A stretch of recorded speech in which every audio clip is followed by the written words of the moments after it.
Good morning, and welcome to Relationship Lounge presents Reveal and Heal. I'm Coach Deb. You can't heal unless you reveal.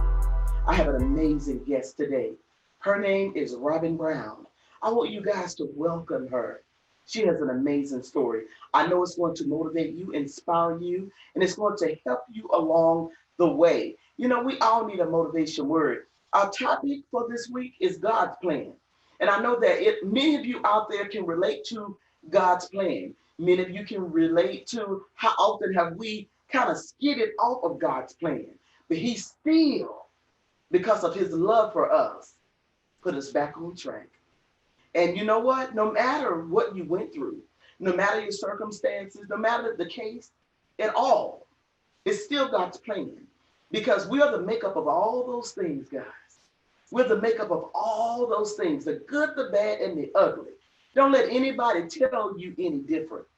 Today, I'm excited about the story that Robin Brown is going to come with. Go ahead and tag your friends. Go ahead and tag your neighbors. Tag everybody that you know that need a motivation word. Call them. Let them know this story you don't want to miss. You want to be a part of this conversation. You can follow us on all social media outlets. We are on Spotify. Just connect with Relationship Lounge 19. Robin, Yes, Robin ma'am. Brown, we welcome you this morning. How are you? I'm well, so well. Thank you for having me, Coach Deb. Thank you. Thank you for saying yes to this interview. I'm so excited about what you're going to share. I need a motivation word. Mhm. I need it. And I'm looking forward to you just blessing us, with your story. And I'm going to begin this morning with who is Robin Brown? That's a little one. So, Robin Brown is a believer in Christ. Robin Brown is committed to change within myself, seeing change within my community, my family. I am a big sister. I am a little sister. I'm an auntie. I'm a business owner. But the first hat that I wear is I am a Black woman. And I feel like that is such an honorable club to be a part of. I am a Black woman. Indeed, indeed, it is beautiful to honor who you are. And many times we, we haven't always been proud of who we are, Robin. You know, I can remember many times when certain complexions were favored more than others. You know what I'm saying? And the regret of being who you are. I don't want to kind of sway too far off of our place right here, but I happen to know certain young women that I've actually coached that didn't agree that they were Black, that they felt like it was just a shade. They didn't like being Black. And it was like a mental barrier. You know what I'm saying? So to be able to acknowledge I am a Black woman and I'm proud of who I am, that's where we need to be in this day and time because we stand together as one and we have to be proud of who we are. So I'm glad that you acknowledge that because there are some women, there are people that are listening today, and everybody needs to be proud of who they are, no matter what their race is. But most importantly, I am proud to be a Black woman. So thank you for stating that this morning. I want you to share something I believe that is very, very relatable to everyone that's listening today. As we grow and become, we look back and we remember the painful days. We remember a lot of the sad times, that we have gone through. And for some people, they are ashamed of where they come from and where they've been. If you could change anything in your life, any past experiences, any mistakes, if you could change where you come from and had the opportunity to do a do over, would you? And if you would, why? So much comes to mind when you say that, right? So it's a yes and it's a no for me. It's a no simply because looking back, what the enemy had for bad, for destruction, God used it for my good. Like I would not be able to have an intimacy with God had I not gone through trials and tribulations, right? Hardships. It's a yes because I am so free right now, freer than I have ever been in my 38 years on the planet. Um, I think for me, I've always had a very difficult relationship with my mom, and it stemmed from her relationship with her mom, which stemmed from her relationship with her mom. And so the one thing that looking back that I wish could be different is really understanding those generational ties in my family, those generational relationships in my family, that brokenness in my family, and wanting to forgive the past without ever hearing I'm sorry, right? Without ever hearing my grandmother apologize to my mom for certain things, my great grandmother, like letting all of that go as opposed to carrying it. I felt like in my 20s, I carried so much baggage that was not mine, and I left home heavy. I left home making poor decisions. I left home unaware of how to exist in this world, how to create healthy relationships. And so that led me to some self-destruction in terms of just how I stood in my black skin. I couldn't relate to anyone. I couldn't connect and bond with anyone. I was so guarded and protected simply because I was carrying on to a story that had nothing to do with me. So I think the only thing that I would want to be different is getting clear on how to let go. So, do you feel you lived a life of pretense to some degree, not knowing who you were or was supposed to be? Yes, absolutely. I felt like even from a young age, I felt like I was trying to please my mother, um, to like gain something from her, whether it be love, affection, attention.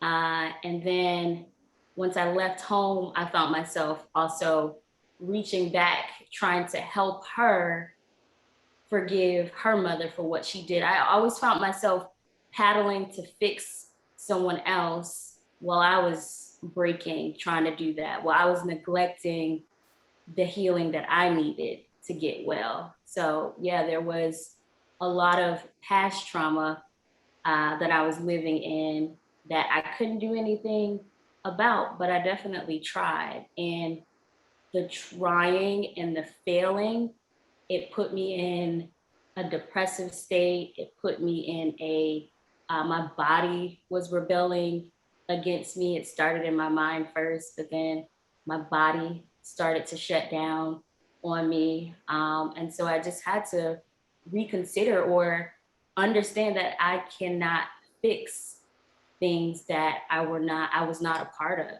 I had to let it go. I had to choose to let that go and live for me. And that was really difficult because I also, in that same decision, I actually decided to create distance between me and my mom simply because that relationship was toxic and unhealthy. And it was wild to like have my mom on the planet, but not bond with her in the way that my peers were going home for holidays or whatever. And so it was hard, but I knew that my health, my sanity was at stake. And so I had to choose me and not her or anybody else. I had to choose me.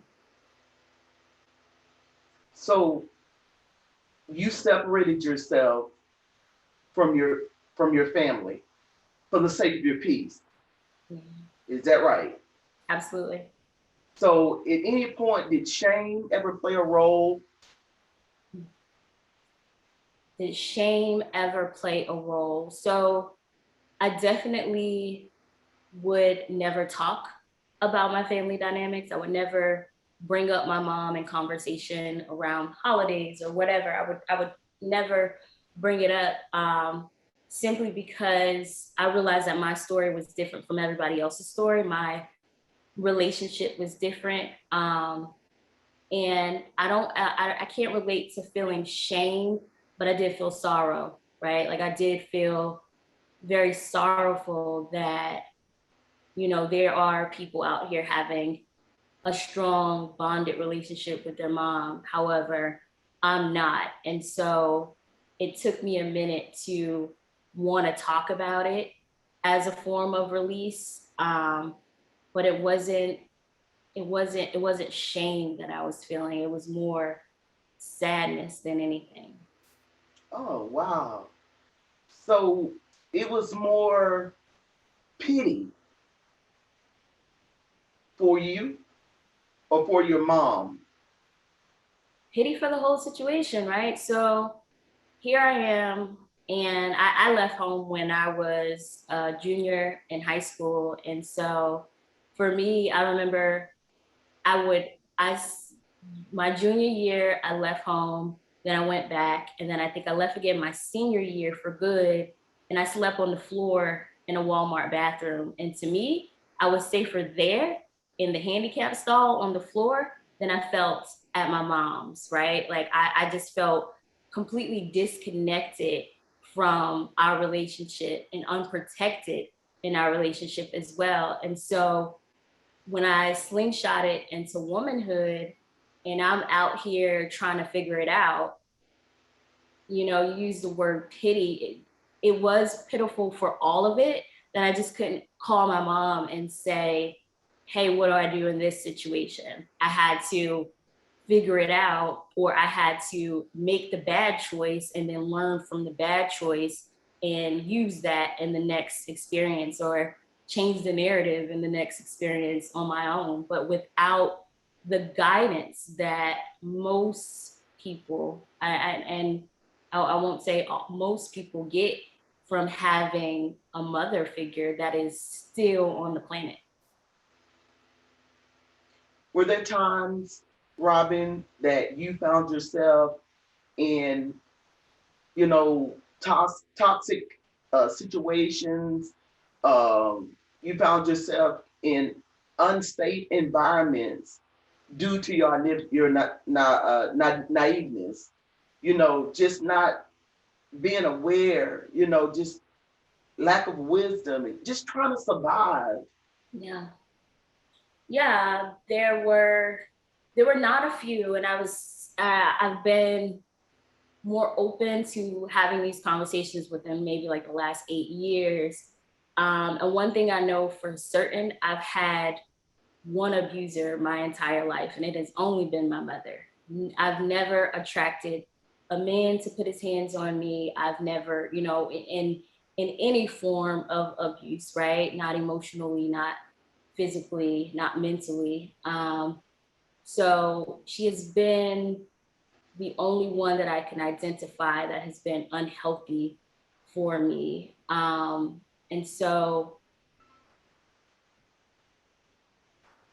what I attracted in terms of just like bad choices were the people that I hung around, the company that I kept. I was never. I always feel, Coach Deb, I've always felt that God kept me from certain situations. I tried to be the turn up girl. I tried to be the girl that would go to the parties, but randomly, anytime I would try to go to the club or be in the streets, randomly the club would get closed down because of the liquor license, like something. Like I tried to do it all, right? But looking back and knowing what I know now, it was God keeping me. So yeah, I got into little spats. I didn't go to college right off the bat. I didn't go to college until I was 25, because I had to be dependent, no, independent. I couldn't ask her to, fill out the paperwork. And so certain things I feel like set me back, simply because there was no bond, no relationship, and she had no investment or interest in my life. So certain things, because of that relationship, set me back. But I did not make any tragic choices and decisions. They were all mostly emotional, and made out of feeling lonely.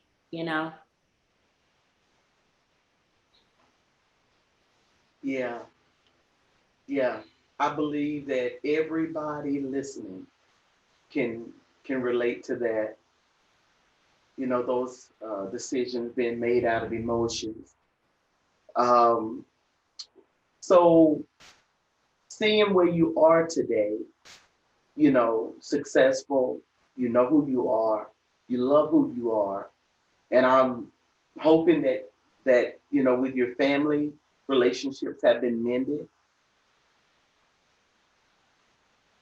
Yeah. So in my family relationships are mended, but specifically, my mom she's not in my life, and that is a healthy choice for me. But outside of my relationship with her, I really am proud of my family dynamics and what we are creating and what we have been creating. And family in the Black community always looks a little different, and Mm, so we're working with what we got, and I'm mm, very proud that we're doing the absolute best that we can.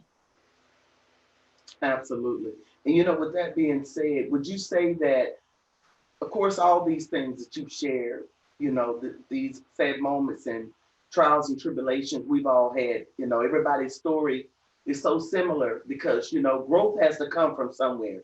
Right. And I don't believe anybody is blessed to be in a perfect situation because you cannot become who God wants you to be if everything is always right, if everything's always good. So, seeing where you are now, would you say that all the things that you've been through has contributed to that? You know, any regrets? No, I latched on a long time ago to the don't have any regrets, right? Like, no, I really don't have any regrets. Nothing jumps out to me hearing that word.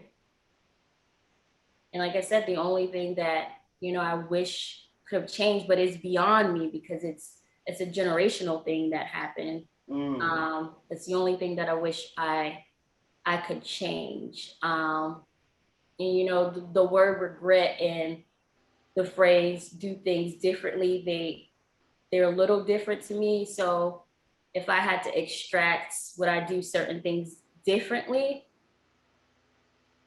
Yeah, there were so many opportunities and chances that I said no to simply because I couldn't see myself, right? Like I couldn't see me the way other people saw me. So I was the first person to tell myself no. Before the world would tell me no, that I can't do anything, I would tell myself no first. And I mean, I started a career in fashion in New York City at the time when the word stylist or image consultant was just becoming like a buzzword.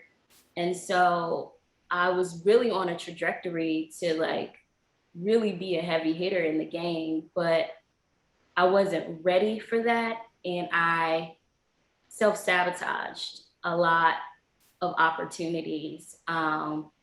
I had no follow through simply because there was so much noise going on in me, right? Like I couldn't hear the possibility. I couldn't hear the, opportunities. I couldn't hear any of that. I just kept hearing that I wasn't enough. And, my default story was I don't have my mom and I come from this like broken family. And so my default story is what I would do differently so I could actually know from an early age that, yo, girl, people saw you. People legitimately saw you as a force and you could have been at the top of your game. And I made significant strides in fashion, but it was like in front of my curtain, Coach Deb, I was on. I showed up. I did the job, but behind my curtain, I was so depressed at home, so dark, so lonely, so low in my spirit. But I would cover that up with like the clothes and, all of those things would sort of mask the hurt so nobody could see it. So I would do that differently. I would stand I would stand a little taller within myself. Yeah. So for those that are listening, could you share with us what changed? You know, you what changed? You know, uh, that caused you to rethink some things and become. Yeah. So my body started to rebel against me, right? Like, um, I said just a minute ago, in front of my curtain, I was on. I was hopping flights to Paris to work for the weekend, hopping flights to Switzerland to get the job done. And so I was on. But there was a silent suffering that was happening that I couldn't tell anyone about, right? And so no one saw it because I was covering it up really well with the clothes and the trips, and I could pay my rent and all overhead 3-4 months at a time. And so everybody related that to like, oh, you're good, she's good. But then there is the physical evidence of me not feeling well started to show up in my skin, right? So the skin you see now that you said is glowing, that was not the skin that I was in. I had um, very, very bad acne. I had rashes covering my arms. I had what's called candida overgrowth. I was getting uh, constant migraines from a yeast overgrowing in my body, constant, what is called leaky gut syndrome.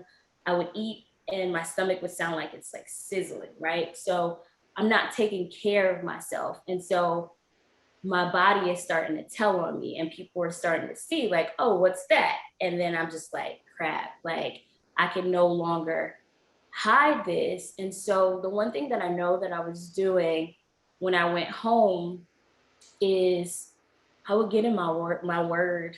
I got my hands on Battlefield of the Mind, Joyce Meyer. And Love that book. that is something to this day. I read that book every year. I'm literally reading it this week. And so when I got I started praying differently. Like, God, show me what I'm missing, right? Like, show me who I am, right? And it felt like a dagger that I was asking these questions because I just knew that the answer was gonna come and I wasn't gonna like it.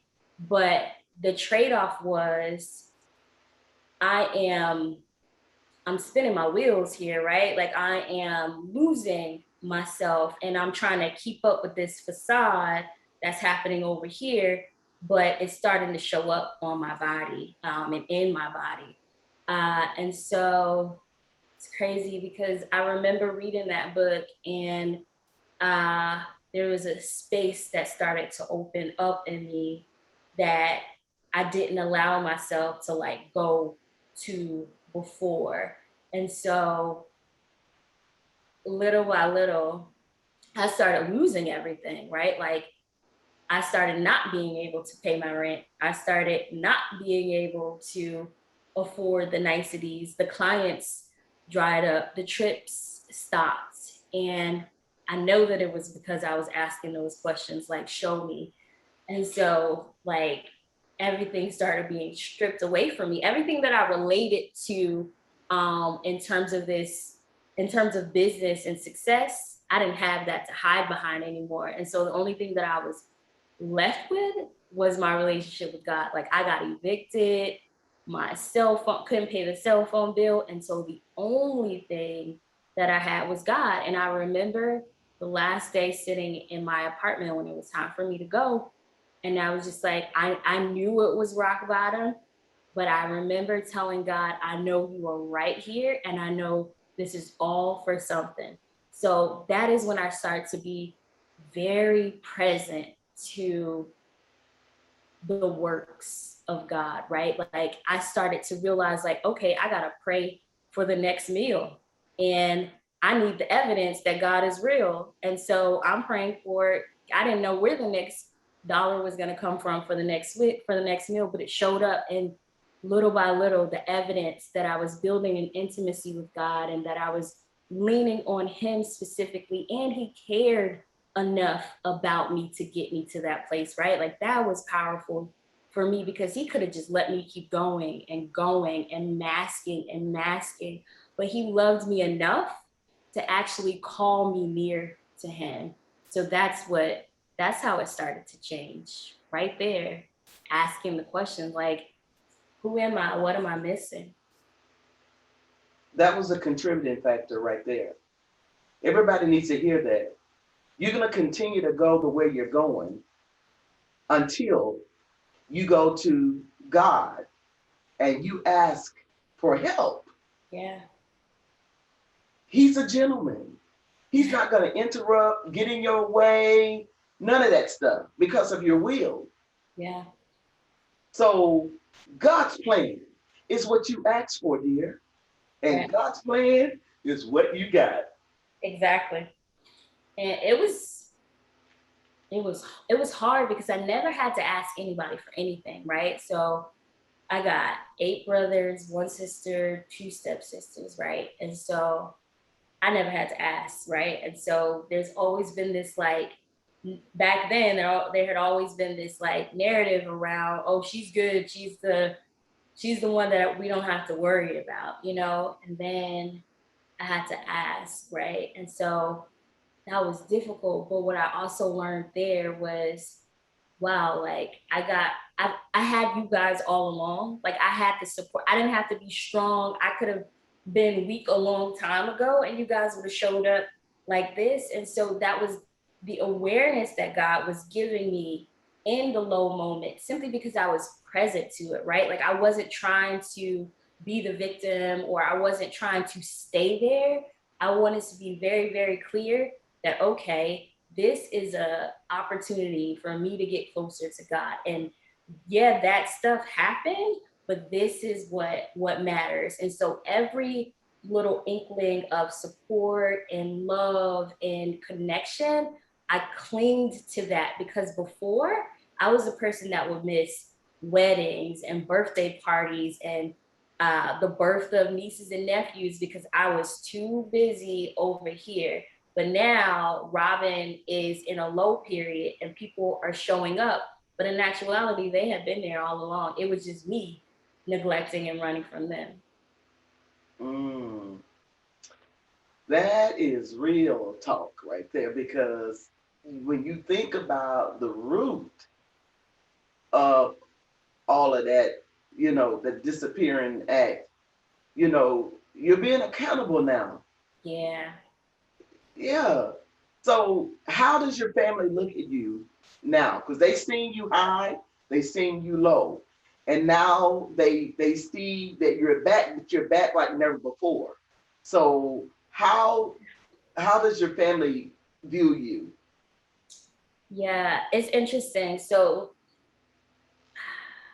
I like to make sure that I'm even keeled, right? That I'm not um, portraying that everything is all fine and dandy. I make sure I call and I state the truth. If anyone asks me how's your day and it's just not so good, I state that, right? Because I don't want to pretend with my loved ones anymore. So there's that element of me just being completely transparent and honest with them when I check in around, this, that, and the third, and what I'm building. Like I'm not there with the business, but I'm getting there. And then there is the side of me where uh I am the one that they call on for. So as of lately, my family's been calling on me for what do I do about this cryptocurrency? Are you in this cryptocurrency? How can I, And so it's really cool. Like my dad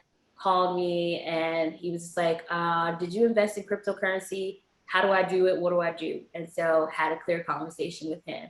Um, I'm at this point where some of the like my aunt, she calls on me and she's asking for me to help set her up certain accounts and make certain phone calls for her. So I'm at this state now where there's so much trust uh, on both sides with people in my family where they call on me because they do see me as a strong one. They do see me as the one that is doing something a little cool, a little different. And maybe I have the answers and they call me to get it.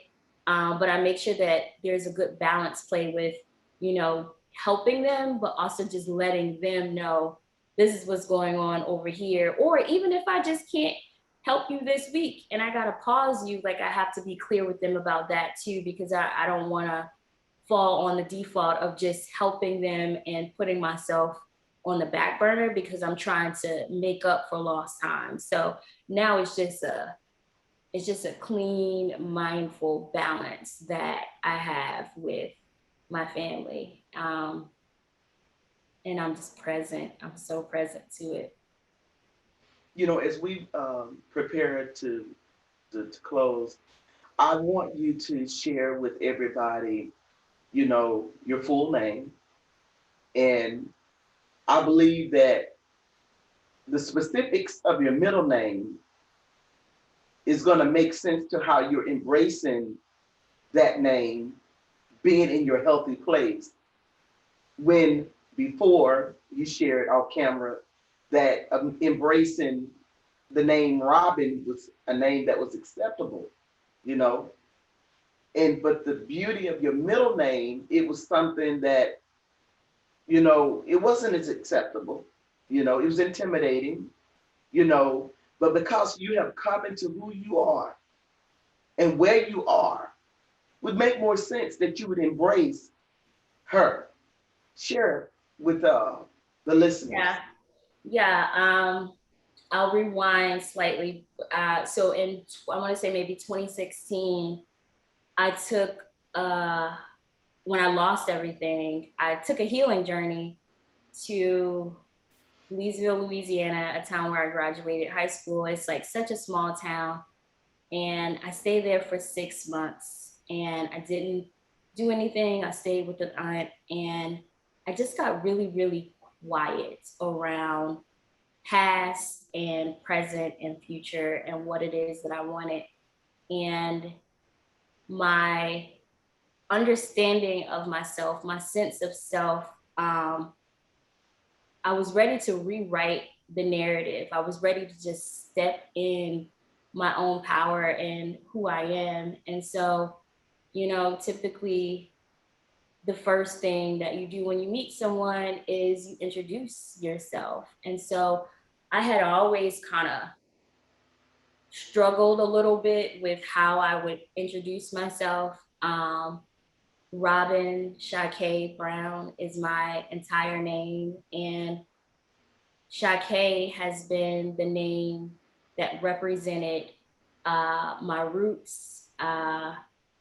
Born and raised mostly in the South, but my dad was in the Army, so we bopped about a bit.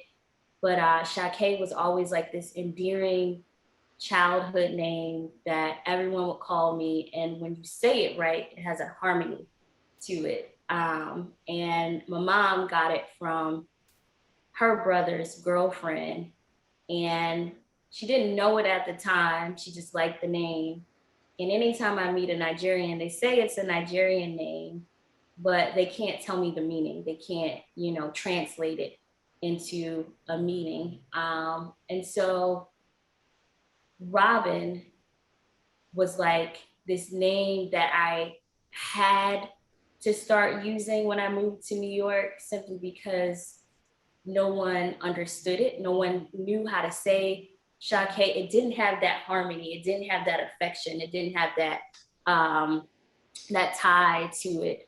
And so I started I started experiencing name bias, and uh, in employment, I started experiencing name bias. I remember handing in a resume or an application, and I would put Shake Brown, and I wouldn't get called back.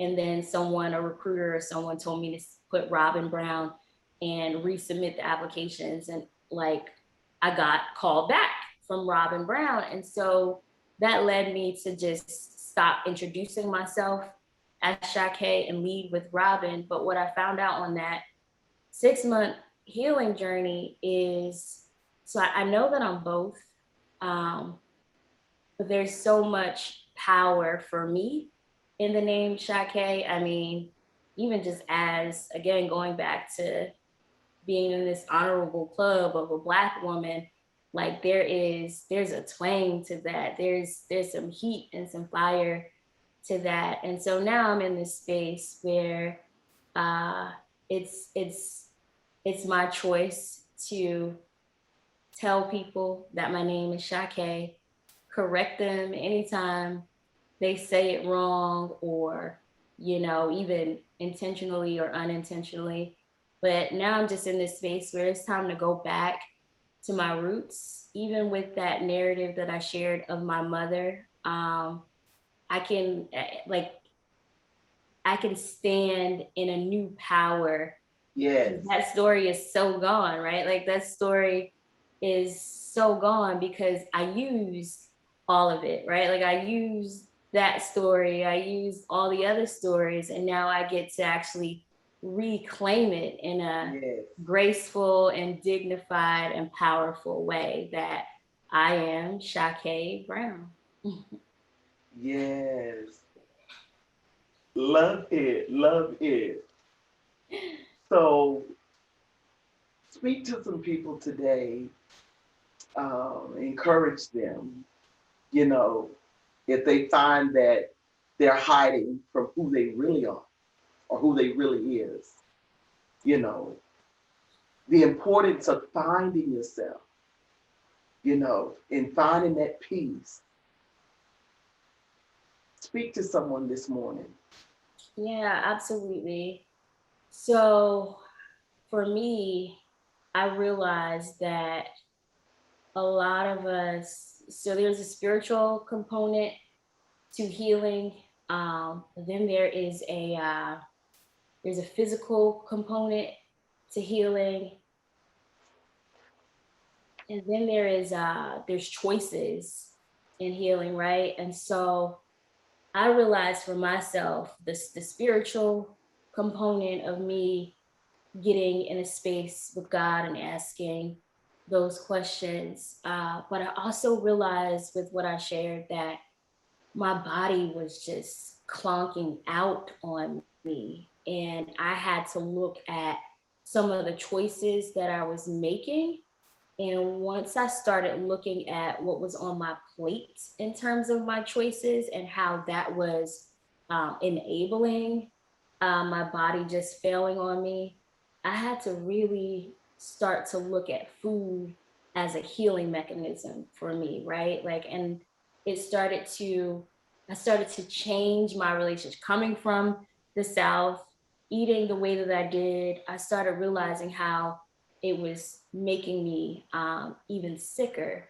And so my message to people around healing is not just one thing, right? Like we might be very, very clear on our beliefs in the God we serve, but we may not be clear in our choices, clear in our body. So reevaluating your relationship with your body really starts to help you reevaluate some of your choices. And I'm gonna clean that up a little bit. There's this concept that I started using called "My Body, a Love Letter." My body, comma, a love letter.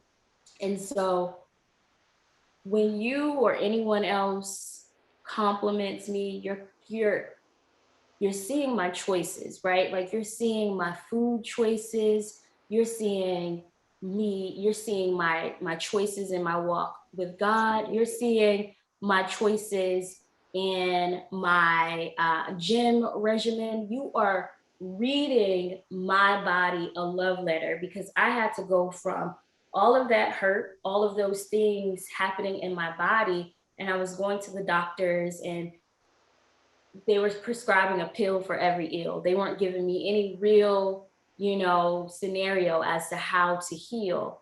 And so I got clear that in order for me to actually heal myself and take it to the next level, because I was clear with God, I was getting that relationship right. The next thing I needed to do is I need to get my eating and my health in a clear place. So consider that relationship with your body, right? Like the way you live in your body should be the safest place that there is. And making choices to feel that way, they're empowering. They're really empowering. So I hope that was clear enough that healing, it comes in so many different forms, but don't neglect how much food choices and moving your body is a part of the healing journey. It's not just the spiritual component. Link them up, let them work together. Thank you, Robert. Beautifully said. And I believe that there are many that are listening and needed this message this morning. Thank you for gracing the platform of Reveal and Heal. Our Motivation Monday quote: don't let your emotions be your decision maker. And I want to share one of my favorite scriptures with you today. Jeremiah 29:11. For I know the plans I have for you, declares the Lord. Plans for welfare and not evil, to give you a future and a hope. God's plan. Thank you, Facebook family, for tuning in to Reveal and Heal. Remember to follow us on all social media. We, of course, on Spotify, Pandora, many others. All you need to do is just key in Relationship Lounge 19, and you will find us. Please share the replay. Please share the replay, guys. You cannot get all the good that was shared this morning by listening once. You've got to hear it over and over again. Robin shared so much, and you find yourself just lingering on some stuff and missing out as she go along, with her sharing. So please pay it forward and share this message to some people that might miss out on hearing. Again, thank you so much. I'm Coach Deb. Remember, you can't heal unless you reveal. Have an amazing day. You deserve it.